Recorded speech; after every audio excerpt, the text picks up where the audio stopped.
নমস্কার বন্ধুরা, সবাইকে স্বাগত জানিয়ে আজ আবারও নতুন একটা রেসিপি নিয়ে এসেছি। আপনারা প্রথম থেকে পুরো ভিডিওটা শেষ পর্যন্ত দেখতে থাকুন। আজ বানাবো নিরামিষভাবে কাঁচকলার কোপ্তা রেসিপি। ভিডিওটি ভালো লাগলে একটা লাইক দিয়ে পাশে থাকুন ও বন্ধুদের সাথে শেয়ার করে দিন। চলুন তাহলে শুরু করি। তার জন্য সবার প্রথমে দেখুন আমি কাঁচকলার আলু একটু ভাপিয়ে নিয়েছি চপা সমেত। এখন এই কাঁচকলার চপাগুলো তুলে নেব। সেদ্ধ করে নিয়েছি।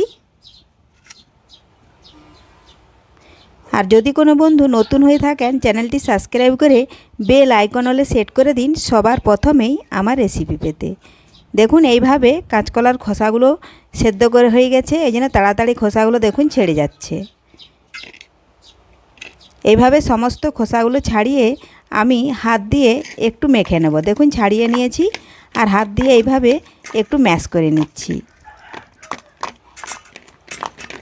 ম্যাশ করা হয়ে গেছে। এখন পরিমাণ মতো হলুদ গুঁড়ো আর পরিমাণ মতো লঙ্কা গুঁড়ো আর পরিমাণ মতো এখন কিছুটা বেসন দিয়ে দিচ্ছি।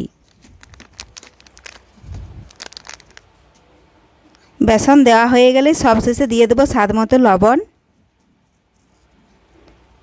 এখন সমস্ত উপকরণ হাত দিয়ে ভালোভাবে মাখিয়ে নেব। আমি এখানে জল একদমই দিচ্ছি না, কাঁচকলার থেকেই দেখুন আমি মাখিয়ে নিলাম। এখন ছোট্ট ছোট্ট বড়ার আকারে শেপ দিয়ে এইভাবে দেখুন সমস্ত বড়াগুলো আমি করে নিচ্ছি। আপনারা এই বড়াটা আপনাদের পছন্দ মতন দেবেন।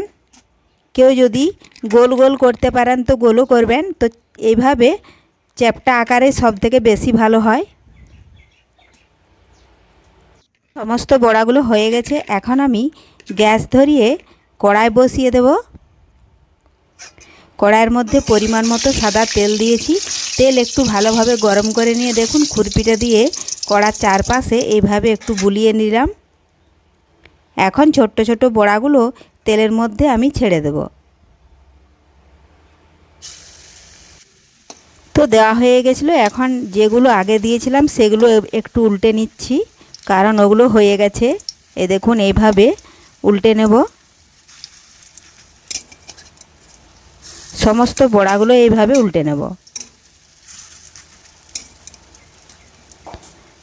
তো বড়াগুলো দুপাশেই লাল লাল করে ভেজে নেব উল্টে পাল্টে। খুবই সহজ একটা রেসিপি। এই পদ্ধতিতে আপনারাও বাড়িতে যে কেউ রেসিপিটা বানিয়ে নিতে পারবেন। বড়াগুলো দুপাশেই লাল লাল ভেজে নিয়েছি। এখন তেল ঝরিয়ে তুলে নেব। দেখুন বন্ধুরা, কাঁচকলার কোপ্তাগুলো তুলে নিয়েছি। এখন ওই তেলে দিয়ে দিলাম 5 ফোড়ন ও তেজপাতা। তেলটা কম হয়ে গেছিলো, একটু তেল দিলাম। ভালোভাবে ভেজে নিয়ে দেখুন সেদ্ধ করে রাখা আলু দিয়ে দিলাম। আলুগুলো একটু নাড়াচাড়া করে হলুদ দিয়ে একটু ভেজে নেব আলুগুলো। এই দেখুন হলুদ দিয়ে নাড়াচাড়া করে একটু আলুগুলো আমি ভেজে নেব। দেখুন ভাজা হয়ে গেছে। দিয়ে দিলাম আদা, জিরে, কাঁচা লঙ্কা, গোলমরিচ বাটা। যেহেতু আমি এখানে নিরামিষভাবে বানাচ্ছি, আবারও একটু হলুদ গুঁড়ো দিলাম। আপনারা পারলে পেঁয়াজ রসুনও দিতে পারেন। দিয়ে দিলাম লঙ্কা গুঁড়ো। সমস্ত কিছু এখন ভালোভাবে মিশিয়ে একটু মশলাটা কষিয়ে নেব। মশলার বাটিটা ধুয়ে একটু জল দিয়ে দিচ্ছি।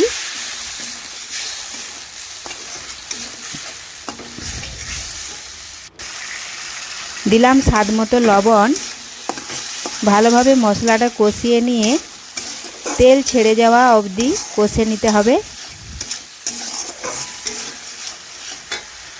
তো দেখুন বন্ধুরা, ভালোভাবেই কষানো হয়ে গেছে। এখন আমি পরিমাণ মতো একটু জল দিয়ে দেব। এই দেখুন এখন এই জল ফুটে যাওয়া পর্যন্ত কিছুক্ষণ অপেক্ষা করে নিচ্ছি। এই দেখুন জল ফুটে গেছে। এখন কোপ্তাগুলো দিয়ে নাড়াচাড়া করে মিশিয়ে নেব। আর সামান্য পরিমাণে অল্প একটু চিনি দেব। নিরামিষভাবে বানিয়েছি, এটা অপশনাল, এটা আপনারা দিতেও পারেন নাও পারেন। একটু অল্প চিনি আর ভাজা মশলা 1 চামচ দিয়ে নাড়াচাড়া করে মিশিয়ে নিলেই তৈরি হয়ে গেল সুস্বাদু নিরামিষভাবে কাঁচকলার কোপ্তা। রেসিপিটি ভালো লাগলে লাইক শেয়ার কমেন্ট করতে অবশ্যই ভুলবেন না বন্ধুরা। ধন্যবাদ। ফিরে আসবো আবারও নতুন কোনো রেসিপি নিয়ে।